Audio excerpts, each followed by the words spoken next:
son ejemplo de trabajo y esfuerzo. Personajes que dejan huella. Con Maya Navarro de Lemos.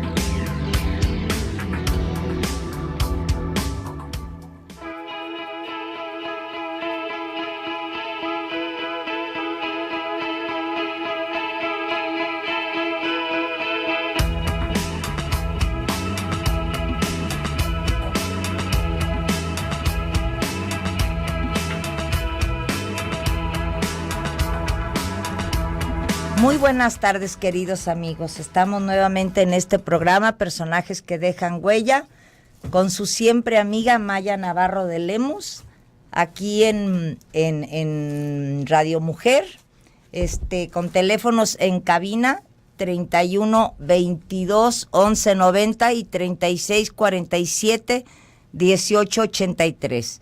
Y por WhatsApp 33 10 19 0712. Miren, mis invitados no han llegado, pero yo voy a tratar de hablar de un libro que a mí me gustó en lo personal muchísimo y que se los recomiendo a todos aquellos a quienes les gusta la literatura. Este libro lo escribió Emanuel Carballo, un gran escritor tapatío que se fue a radicar a la Ciudad de México y yo lo compré en el Fondo de Cultura Económica de la editorial Porrúa, que para mí, bueno, pues tiene de los mejores libros regalados de precio, porque son de los clásicos que desgraciadamente poca gente lee. Este libro se llama Protagonistas de la Literatura Mexicana. Entonces va hablando de Alfonso Reyes, del Ateneo, quienes conformaban el Ateneo de la Juventud. Habla de Vasconcelos, por supuesto, de Martín Luis Guzmán. Bueno, Martín Luis Guzmán, a ver, porque me tengo que acordar de cositas y pues está difícil así haber improvisado el programa. Martín Luis Guzmán era el pensador. A ver, ¿estoy bien? No, él es de Francisco Villa, pero espérenme, primero quiero... porque él escribe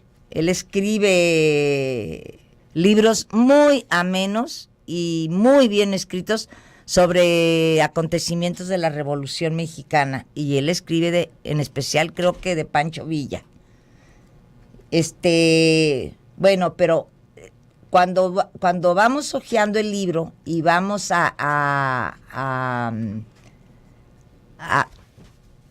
cuando vamos hojeando el libro, vamos viendo la cantidad de personajes que han protagonizado la literatura aquí en México. Elena Garro, con el libro Recuerdos del Porvenir, una novela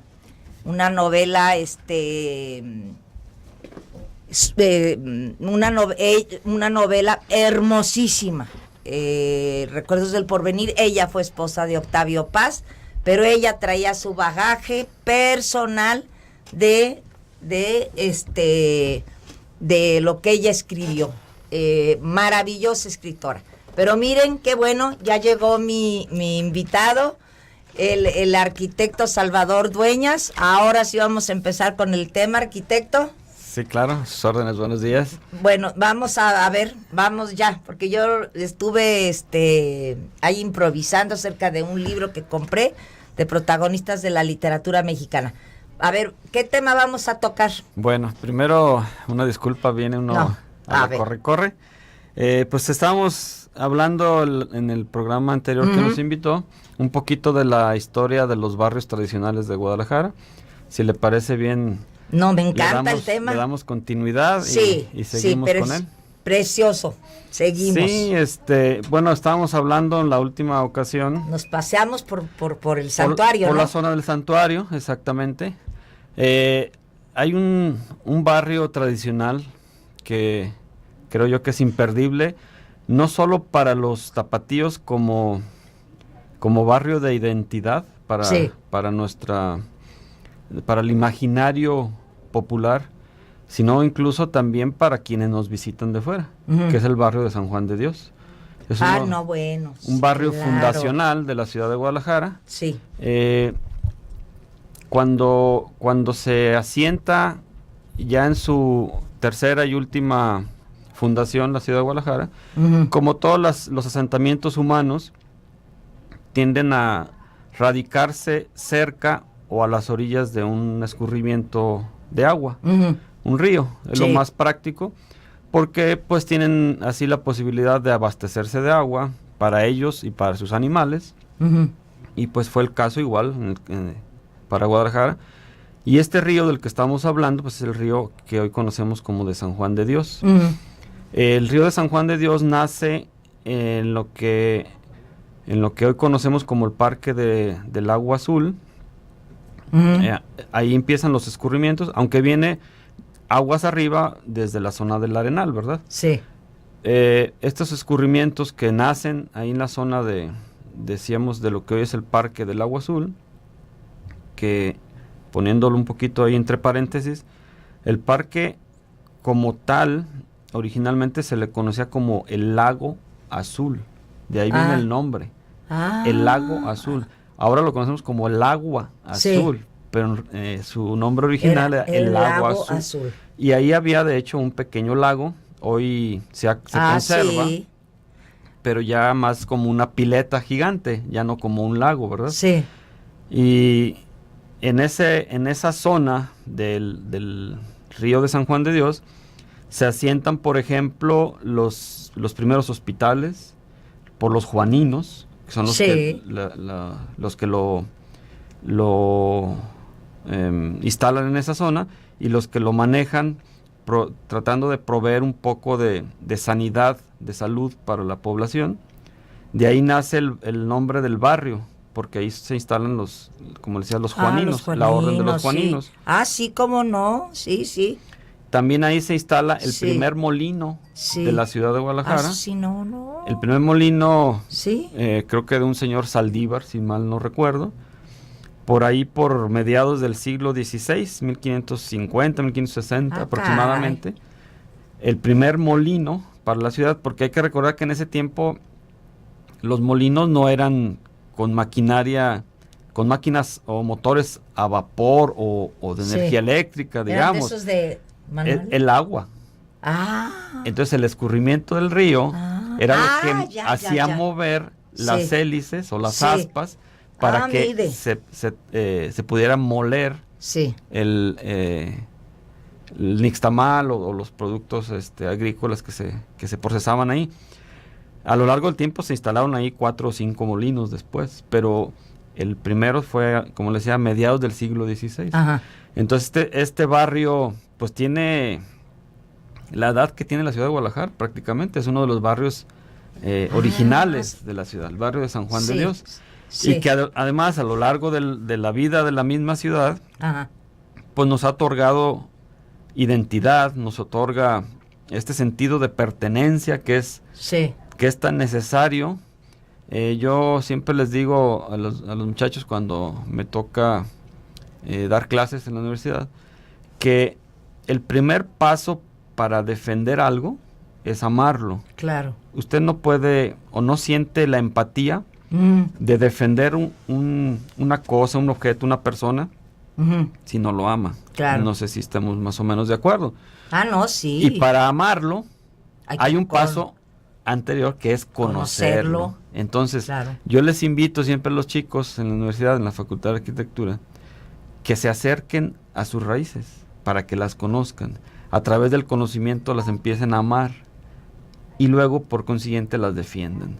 Porque luego sucede lo que nos ha sucedido hasta ahorita, que acabamos demoliendo nuestro patrimonio edificado, un día sí y otro también. Sí, porque ni Además, muy indolentes, ni protestamos. ¡Ay, Toño! Muy buenas tardes, Toño. Los saludo con mucho afecto, gracias. Habrán en el video y vamos a un corte y enseguida volvemos con el arquitecto Dueñas.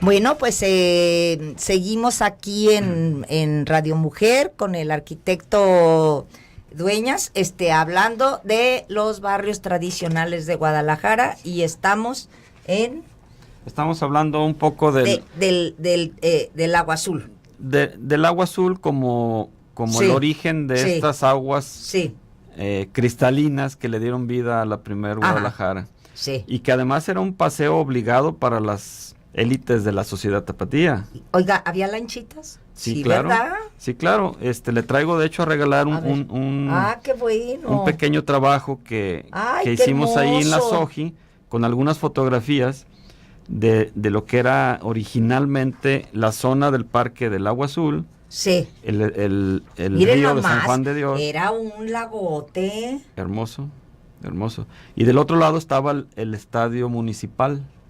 Sí, Ese no. lo demolieron También. por ahí del siglo XVII, XVIII, 19, perdón, a finales del 19, 1890, Mírelas. por ahí. Por ahí, por esa zona, es que esa zona es, como le decía, es icónica y es poseedora Ajá. de las más grandes tradiciones de nuestra ciudad. Sí. Por esa zona es que llega por primera vez en 1888 el ferrocarril a Guadalajara. Yo creo, ¿en 1800 qué? 88. Yo creo que era con don Porfirio. Es correcto. ¿Y sabe por qué, creo? A ver, ¿no sería gobernador de aquí el general Ahumada, que era su compadre de él? Sí. Ya lo metí en líos. Sí, Sí, porque ese general era compadre de él y hay un monumento todavía por la calzada, actualmente muy bonito, que lo hizo ese general. Miguel Ahumada. ¡Ah, qué bárbara! Ahora sí me echo un 10. Ahora sí hizo la tarea. Ahora sí estudió. Ah, pues sí, Sí, porque yo hice la vida de ella. Pero no nada más eso. Hace un montonal de cosas. Sí. Esta llegada del ferrocarril a Guadalajara, Sí. pues es todo un A ver, acontecimiento. a ver, yo no sé ya. Porque esta posibilidad de viajar, por ejemplo, a la Ciudad de México, Sí. en unas horas y no en unos días, Sí. como implicaba ir a lomo de bestia o en camión, pues es como si ahorita sí. llegara la posibilidad de viajar en avión por primera vez. Sí. En ese momento el viajar en tren era algo de vanguardia tecnológica para su tiempo. Y es por esta visión a veces un tanto...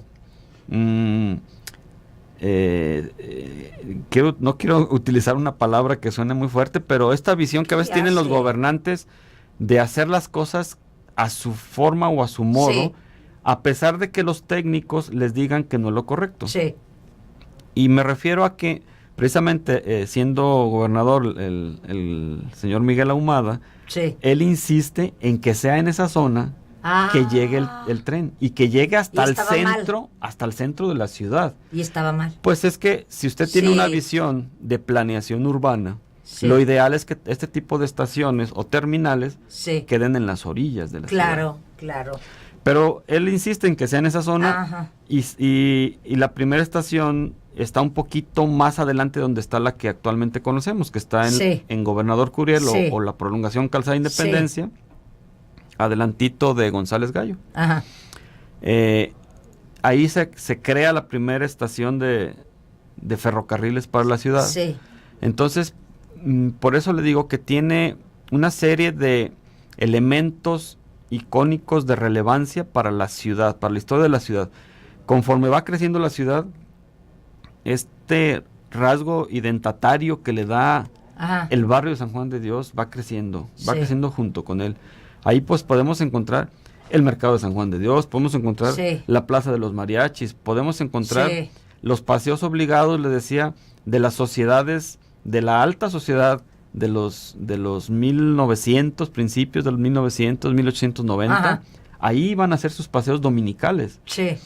a la orilla de un lago azul, que así se le Sí. conocía, hacer su paseo familiar de fin de semana, y recordará incluso que ahí estaban a un lado, bueno, no que lo recuerde porque lo he vivido, sino porque lo hemos leído, No, pues. porque se estudian las Exactamente. cosas. Pues. Ahí recordará que estaban los primeros lavaderos públicos, por ejemplo. Ay, no sé. ¿Usted sabe por qué el puente de las damas, que hace poquito Lo lo rescataron rescataron para poder acceder a él? Sí. No se puede descubrir, evidentemente, porque sería cortar la avenida La Paz y toda una zona en derredor, Ajá. sería imposible. Pero hicieron un buen trabajo, creo yo, muy interesante, en el cual usted puede acceder a través de unos cristales y ver cómo estaban los arcos de ese Ay, puente no he originalmente. ido. Pero voy a ir. Está muy interesante. Yo leí un libro que escribió Enrique Ibarra Pedrosa, el actual presidente interino sí, de Guadalajara. Y él estaba mucho por rescatar el puente. rescatar ese puente. Sí, pues de ¿Y? hecho acaban de terminar esos trabajos, y le comentaba, ese ¿Y? puente era Y, a conocido como el Puente de las Damas, Ajá. porque era el puente que permitía a las mujeres cruzar el río hacia la zona poniente de la ciudad, Ajá.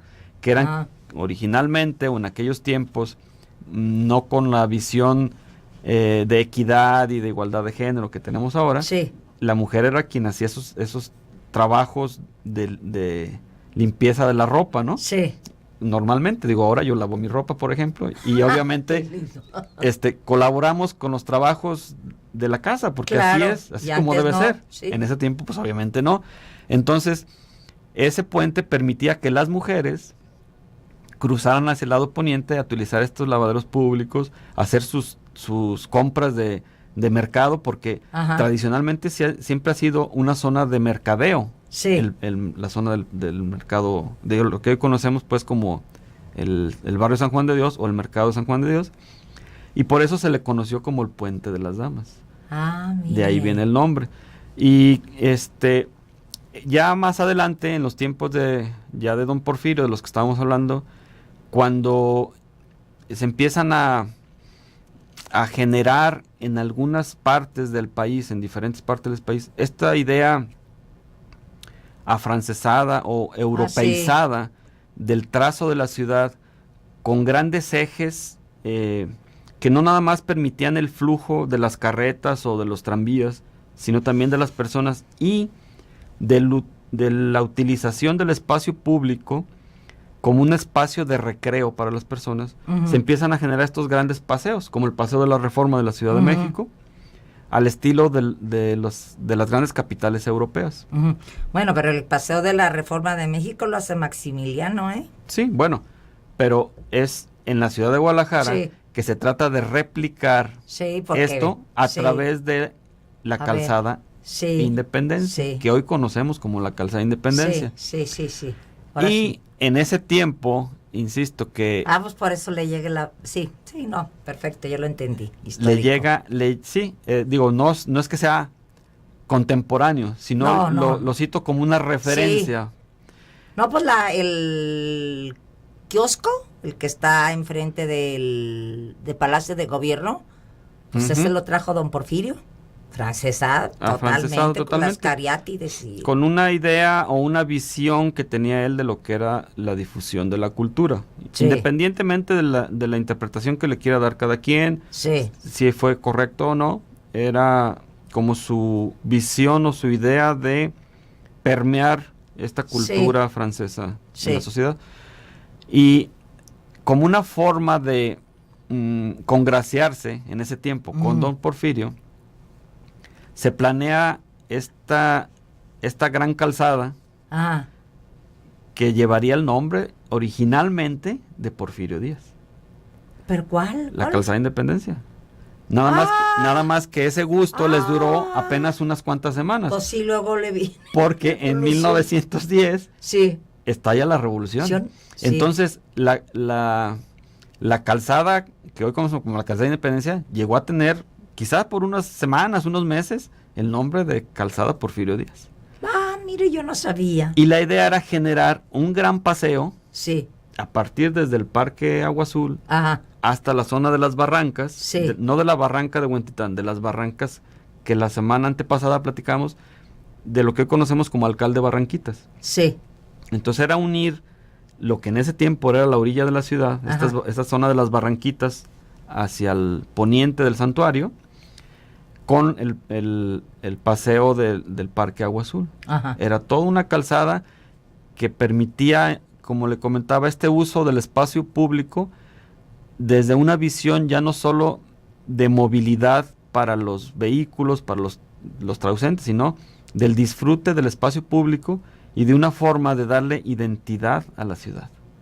Entonces, podemos consultar, hay muchísima información gráfica en internet con fotografías de la época, cómo era la calzada de Independencia originalmente, con áreas peatonales mucho más amplias de las que tenemos hoy, Sí. arbolada, Sí. con una visión muy diferente de lo que hoy en día pues tenemos el BRT o el macrobús.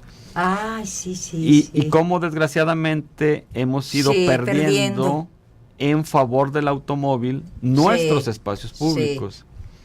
Pero volviendo al tema, entonces usted podía, bueno, la sociedad de ese tiempo podía caminar en un trayecto quizás de 40 minutos, una hora a pie, desde el Parque Agua Azul hasta la zona primero, de lo que en ese tiempo se le conocía como la Alameda, que hoy es el parque el Parque Morelos, Ujú. en la calzada de Independencia y Juan Manuel, donde Claro, venden las las tradicionales Sí. nieves raspadas de Sí. la ciudad. Sí. Era una visión, insisto, de generar esta identidad para el tapatío a través de sus espacios públicos. Pero desgraciadamente se ha ido perdiendo, insisto, pues por esta modernidad entrecomillada que llega sobre todo a partir de los años 40, Ajá. con el uso del automóvil, primero como una novedad tecnológica, así como en los 1880 llegó el ferrocarril. El ferrocarril. En los 1940, 50 llega el auto y luego se empieza a generalizar la producción en serie que genera Henry Ford en Estados Sí. Unidos, y cómo el precio del automóvil va bajando a tal grado que ya lo pudo comprar, si bien no toda la sociedad, una gran parte de la sociedad, Sí. como cualquier tecnología. Hoy lo podemos ver con los celulares, con las computadoras, que ya son accesibles casi para cualquier persona. Si bien no para todos, sí para el grueso de la población. Yo Entonces, a toda la gente la veo con celular. y con autos. Por Sí. ejemplo, hoy en día hay vehículos que puede usted sacar a crédito por 3,000 pesos al mes. Sí, así. Que si ustedes Sí. hace números de lo que puede gastar en un transporte público, quizá les cuesta lo mismo. Sí. Entonces este uso masivo del automóvil Sí, es lo que ya viene no cabemos. a deformar Sí. la ciudad a través de su Sí. uso indiscriminado y masivo, Sí. ¿verdad? Pero volviendo al tema, entonces es en el remate pues de esta calzada. Originalmente estaba pensado hasta la zona de allá de Barranquitas. Hay que recordar que el río San Juan de Dios corre inicialmente, Ay, bueno, perdón, arquitecto, vamos a ir a un corte y enseguida volvemos con él hablando de los lugares tradicionales de la ciudad de Guadalajara. Este es el Mundo Radio Mujer, que gira los 365 días del año en el 1040 AM. Radio Mujer, XCWB, 10.000 watts de potencia. Una emisora de Grupo Promomedios Radio, ubicada en la avenida Mariano Otero 3405, Fraccionamiento Verde Valle, Guadalajara, Jalisco, México.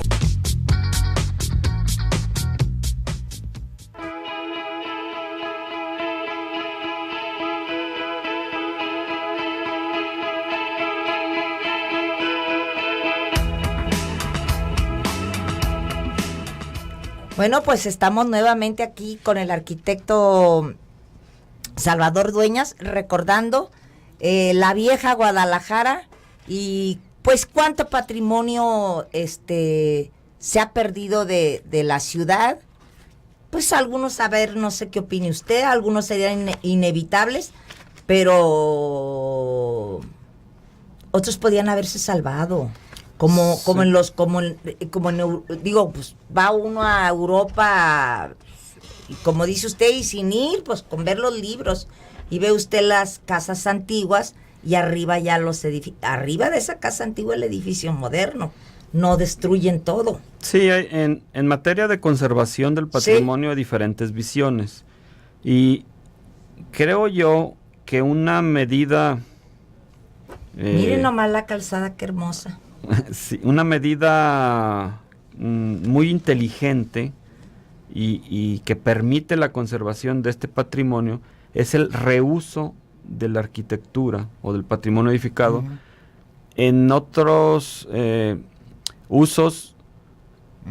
Por ejemplo, ahorita me viene a la mente, hace unos meses, quizá el año pasado, no lo tengo muy precisa la fecha, se celebró una fiesta en el edificio Arronis, el que está enfrente de la de la preparatoria 1. ¿Dónde era lo del... La 15ª zona militar. La 15ª zona militar. Es correcto. Se rescató ese edificio, tiene un valor patrimonial, y es un edificio que es propiedad del gobierno del estado. Ese edificio, le comentaba, se celebró ahí un festejo.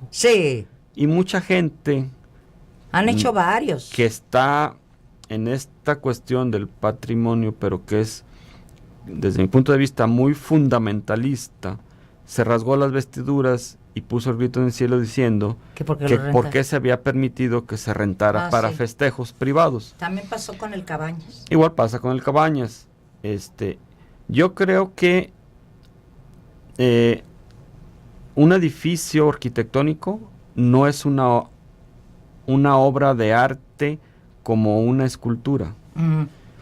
Un edificio arquitectónico es para vivirlo, para que la gente lo utilice en un uso personal. Es decir, usted una escultura la ve en todos sus 360 grados, por arriba, por abajo, le da la vuelta, la observa, la interpreta, la siente, y esa escultura le transmite a usted el sentimiento o la visión que quiso el autor transmitirle. A lo mejor usted percibe algo diferente de lo que el autor quería, pero bueno, no deja de ser eso, una escultura. Sin embargo, la arquitectura, considerada un arte, no es una escultura. Usted vive la arquitectura dentro del espacio arquitectónico. Entonces, ¿por qué queremos tener edificios escultura? Que nadie los toque, ni los sienta, ni los palpe, ni los viva. Creo yo que una medida muy interesante es el reuso de esos espacios. Si una persona hipermillonaria, que las hay en la sociedad tapatía, dice, yo voy a pagar $1,000,000 de pesos porque me renten ese espacio para celebrar los 40 años de matrimonio con mi mujer. Yo estoy de acuerdo que se lo renten. Claro que hay que establecer un cuadernillo de cargos donde se diga, mira, no puedes cocinar ahí adentro del edificio porque la manteca, porque las flamas son peligrosas, porque va a brincar el aceite. Pues todo el acervo que hay adentro. Exactamente. De los edificios. Entonces, ¿qué vamos a hacer? Ese cuadernillo va a decir que vas a servir comida fría. Oye, pero es que es en invierno, yo no puedo servir nada más un jamón frío. Yo quiero servir algo caliente. Ah, perfecto. Entonces vas a arrimar un tráiler, un camioncito, y se va a estacionar afuera. Ahí vas a cocinar y los meseros van a meter la comida cuando esté preparada, por ejemplo, ¿no? Digo, estoy citando un caso muy específico. Y que las salas estén cerradas, las de... Pero que el edificio se viva y la gente lo disfrute, y que además ese $1,000,000 de pesos, que se multiplique por 6, 8, 10 festejos al año, le dé la posibilidad al gobierno de mantenerlo en perfectas condiciones. En perfectas condiciones. Porque aparte para esos edificios el presupuesto es muy pequeño. Muy limitado. Muy limitado. Y requieren mucho mantenimiento. Son edificios que con el paso del tiempo requieren impermeabilizaciones, pintura, mantenimiento de pisos, tuberías, instalaciones eléctricas. Imagínese lo que es barrer, entonces, limpiar el cabañas. ¿De dónde van a salir los recursos, por ejemplo, para ello? Yo creo que este tipo de usos, insisto, controlados, con un cuadernillo de cargos que se respete, es válido. No nada, estoy citando el caso de una fiesta, pero puede ser muchas cosas. Un congreso de X empresa que quiere traer a sus directores más importantes de diferentes partes de la ciudad, de las ciudades del país o del mundo, y los quiere traer a Guadalajara, por ejemplo, y hacen un congreso en el Hospicio Cabañas. Ay, pues a mí me tocó ver ahorita que me acordé, ahorita me tocó ver allí a López Portillo. En el Hospicio Cabañas. Ajá. Entonces, respetando este patrimonio. ¿A qué vino? Ya no me acuerdo. Pero ahí hicieron una cena y yo me acuerdo. Respetando, insisto, este patrimonio a través de un formato, de un cuaderno de cargos, es válido completamente. Sí. No se trata, insisto, de mantener la arquitectura como si fuera una escultura, que no lo es. La arquitectura es para vivirla. Muy bien. Y en este sentido, creo yo que nos estamos tardando, porque siempre un día o una semana después de que demuelen un edificio, es cuando la gente explota en las redes sociales. Sí, pero pues ya no hay nada que hacer. Ya no hay nada que hacer, desgraciadamente, ya no hay nada que hacer. Entonces, creo yo que sí es necesario encontrar estos mecanismos que nos permitan el conservar nuestro patrimonio, porque, como lo he repetido, es quien nos da identidad de tapatíos. Yo sabe que la Avenida Vallarta, a mí me tocó ver que era, bueno, preciosísimo. Mire, a mí me tocó que venían hace muchísimos años, gente de Sevilla y gente de España. Entonces, al llegar, bueno, pues, cuando íbamos por la Avenida Vallarta, donde es la zona toda de las casas, me decían, oye, chica, que esto es como estar en Sevilla. Imagínense, veían idéntico a Guadalajara, a Sevilla, por las casas tan hermosas, porque allá se conserva, bla, bla, bla. Ahorita esas casas todas están derrumbadas, ya no existen, abandonadas. Y luego las dejan sin mantenimiento a que se caigan solas. Sí, esa fue una práctica recurrente. Qué fea, ¿verdad? En los años 80, que los propietarios de las fincas, como se habían imposibilitados de darles un uso distinto, no podían poner un comercio, un expendio de productos. Eso es otra cosa que yo... Lo que hacían, desgraciadamente, era tapar los bajantes. Tapaban los bajantes de agua, llovía, todo... No de norte. Junio, julio, agosto, se inundaba las azoteas, se reblandecían. ¡No me diga! Se caían solas, y luego iban con la autoridad, oye, pues dame permiso de demolición, porque pues la casa ya está, no nada más está demolida parcialmente, está en riesgo de que se muera alguien. Era una práctica recurrente. Afortunadamente ya está normado eso, y puede haber cargos en contra de quien atente contra el patrimonio, pues. Falta que del papel de la norma se lleve a cabo en la realidad. Y como ciudadanos seamos responsables de que no suceda eso.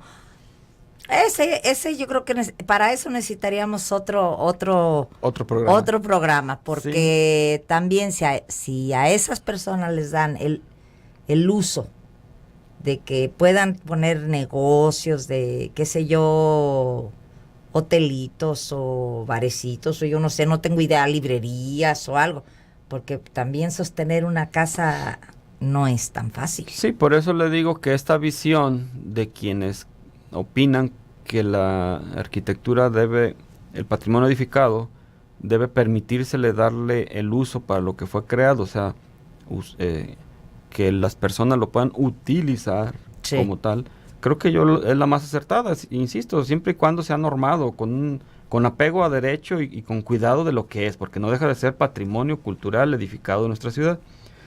Y regresando, bueno, acá al tema del agua azul, estábamos hablando de que a mediados del siglo XX, ya en los 40, 50, 60, llega a nuestra ciudad este concepto del modernismo. Y es en esa zona del agua azul que encontramos varios edificios muy representativos de este movimiento moderno a nivel mundial, con Julio de la Peña principalmente. Claro. La biblioteca. Agustín Yáñez. Diferentes edificios. El propio trabajo del núcleo cultural. Otro corte, válgame Dios. Bueno, la charla es tan agradable con el arquitecto Dueñas que se me hace muy pronto los cortes. Vamos a uno y ahorita regresamos. ¿Sabe qué?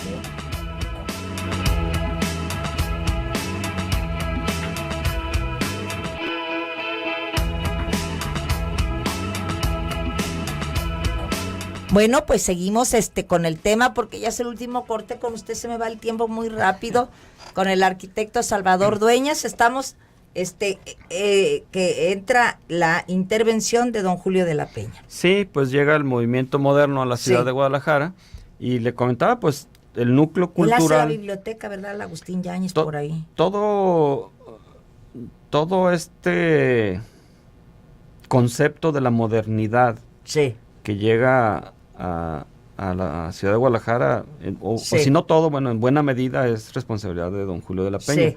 Y le decía, el núcleo cultural, lo que conocemos como la concha acústica, toda esta zona, donde se le pretendía dar un uso cultural, valga la redundancia, a este parque del Agua Azul y a su entorno general. Sí. Le decía, autoridad de don Julio de la Peña. Sí. Se construyen esos edificios, y en los siguientes años se van generando otro tipo de elementos. Sí. El teatro experimental, la Plaza Juárez que está enfrente del Agua Azul, todos estos elementos con este concepto de la modernidad, de estos trazos ya mucho más limpios en la arquitectura, volúmenes más cuadrados, una concepción muy diferente de la interacción entre el ser humano y la arquitectura.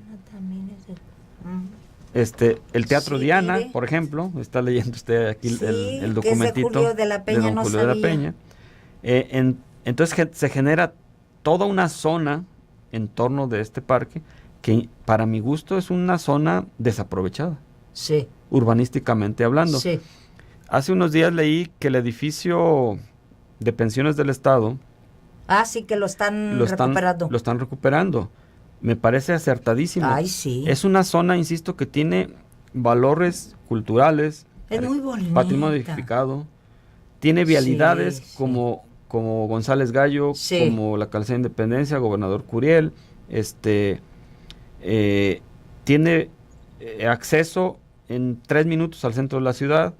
En 15 minutos usted puede salir por la avenida Roberto Michel hacia la zona de Chapala o de Los Altos, es decir... Estaba ahí la Casa de las Artesanías, está la Casa de las Artesanías, el Teatro del Seguro Social, la Biblioteca del Estado, que estuvo ahí mucho tiempo.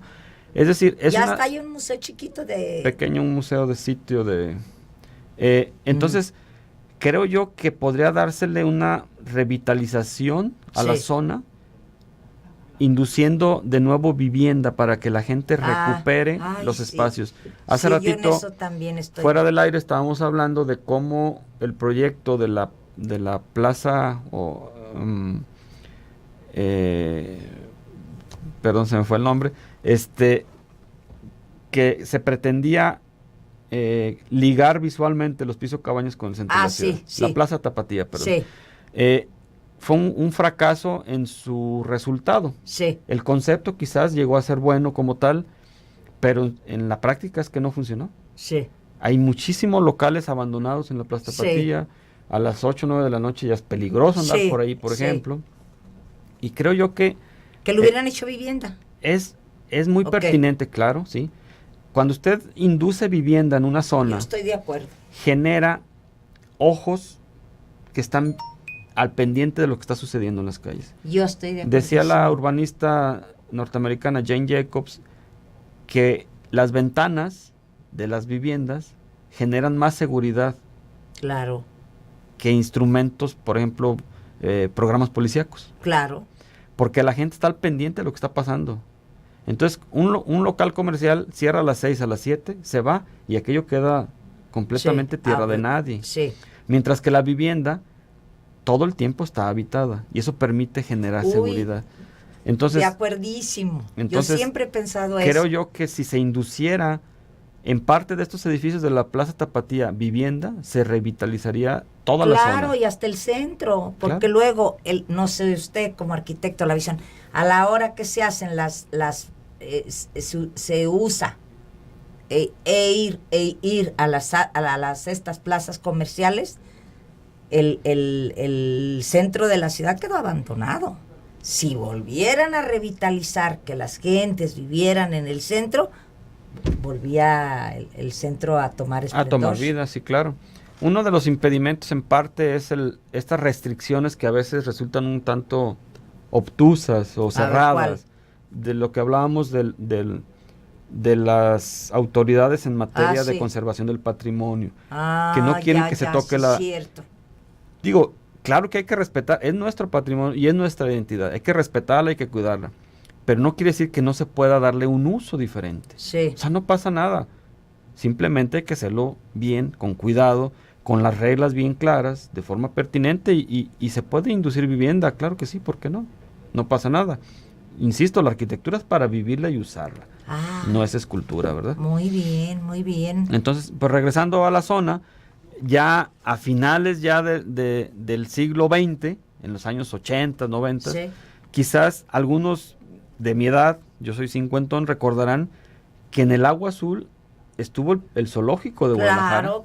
Claro. Muchísimos años. Sí. Y es a finales de los años 80 que se construye el nuevo zoológico pegado a la barranca. Y se lo llevan para allá. Pero ese nuevo zoológico lo hizo, fue en tiempos de Eugenio Ruiz Orozco. Y las fiestas de octubre, que también se hacían ahí, se las llevan al auditorio. Sí. Entonces, el parque empieza en un declive, en una decadencia. Horrible. Porque es abandonado. Y volvemos a lo mismo, insisto. El espacio público, en este caso del Parque Agua Azul, es un espacio para vivirse por las personas. Si no hay usos ahí, si no hay un zoológico, si no hay fiestas de octubre, si no hay...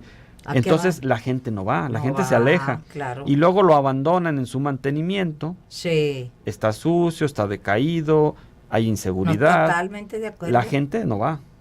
Entonces, es un periodo de los finales del siglo XX muy difícil para el Parque Agua Azul, en el que afortunadamente, creo yo, se está repensando.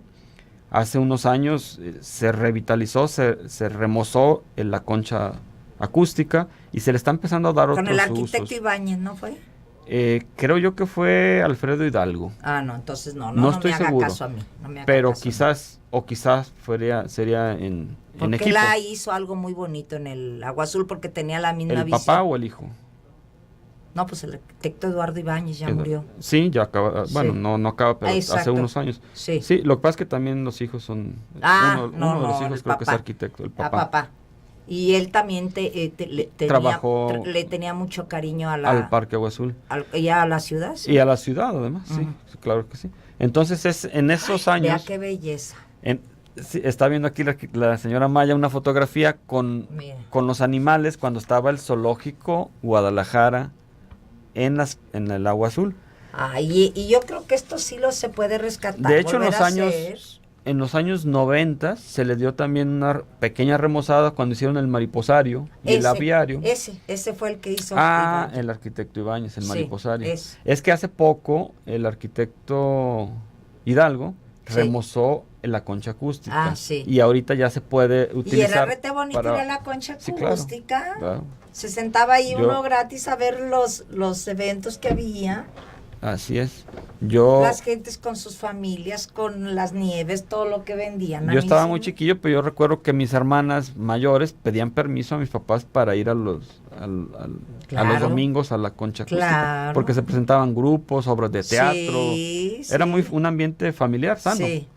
Que es también parte de lo que hace falta. De repente, está bien que haya un concierto, yo no digo que no, pero eventos familiares generan mucho mayor respeto por los espacios, en tanto que acuden familias completas, niños y mujeres principalmente. No es que hable mal del género masculino al que pertenezco, pero la verdad es que somos mucho más animalitos los hombres. Sí. Las mujeres siempre son un poquito más cuidadosas y generan un ambiente más sano. Sí. Entonces, este tipo de eventos familiares sí permiten un mejor uso de los espacios arquitectónicos y mayor conservación, por lo tanto. Claro. Entonces, inducen a los niños allá desde chiquitos a apreciar la cultura de una ciudad y el cariño y aprender a respetarla. Recordar que no hay mejor enseñanza que el ejemplo. Claro. Entonces, los niños van a aprender evidentemente de lo que les digan en las escuelas, pero mayormente de lo que hacen los papás. O sea, las acciones calan hondo en la formación de un niño. Bueno, pero si va uno, ahorita que me estoy acordando, desde a comprar las flores al parque, a un lado del Agua Azul. Es que yo soy mucho más vieja, yo soy muy vieja. Todavía están las florerías ahí. Por eso, sí, pero ahorita se va toda la gente a otro lugar. Sí. Ahora, pues todo cambió, pero yo todo eso que está hablando, pues yo lo viví. Yo me iba con mis hijos al Parque del Agua Azul. Sí, parte de este proceso de abandono del espacio público. Yo soy un enamorado del espacio público. Yo creo que es importantísimo que entendamos que el espacio público es lo que nos permite ser lo que somos. Claro. Es diferente el espacio público de Londres que de Canadá, que de cualquier ciudad del mundo que me digan, al de Guadalajara. Sí. Y por lo tanto, las sociedades que hacen el espacio público, como dice esta visión constructivista de lo que construyo me construye, lo que yo hago de mi espacio público, al final ese espacio público me va a construir a mí y va a construir a mis hijos y nos da identidad y es como de ida y vuelta. Es lo que debemos de entender y por qué es importante conservar el estado del espacio público. Es decir, tenerlo limpio, agradable, orgullosos de él y que podamos usarlo. Y le digo todo esto porque la visión actual de las sociedades modernas es acudir a las plazas comerciales como si fuera un espacio público. Y no es un espacio público, es un espacio comercial donde de repente se puede medianamente socializar, pero que usted no tiene la posibilidad de acceder a esta identidad, a esta visión comunitaria de lo que es el ser tapatío, o de lo que es ser londinense, o lo que es ser parisino, de lo que sea, de cualquier lugar del mundo. Claro, si yo le dije que para mí empieza a decaer cuando hacen las plazas. Ay, bueno, ya acabamos. Muchísimas gracias, se va como agua con estos temas, este programa, pero pronto estaremos con el arquitecto Salvador Nueñas nuevamente. Muchísimas gracias y hasta el sábado que entre. Gracias.